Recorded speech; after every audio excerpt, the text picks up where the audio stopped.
This is for functional and divisional leaders in the organizations, in our industry, or those that are aspiring to be divisional and functional leaders. So the reality is that everybody has been thrown straight out of the financial crisis, straight into digital transformation, if we think about it like that. So everyone's doing it, but actually nobody's been educated or trained, or nobody's really stood back and had the opportunity in a financial services setting to be formally educated and accredited in terms of digital transformation.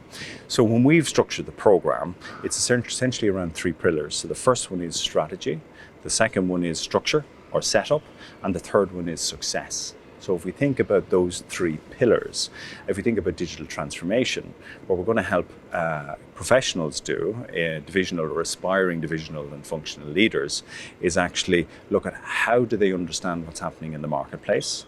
How do they then create a strategy to respond to that for the better of customers, for the better of colleagues, and the better of the institution?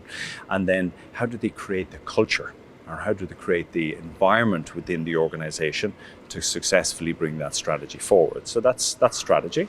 Then if we think about structure, we think about what's the business model. So how is customer experience, customer insights, segmentation going to be put into the heart of transformation?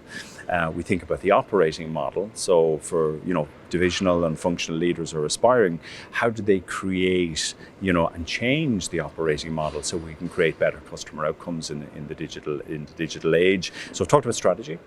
I've talked about structure or setup, but success is a critical piece as well, because we always have to be asking the question, why are we doing this? Are we really addressing that transformation dilemma that I talked about? Better customer outcomes, better colleague outcomes, better commercial outcomes.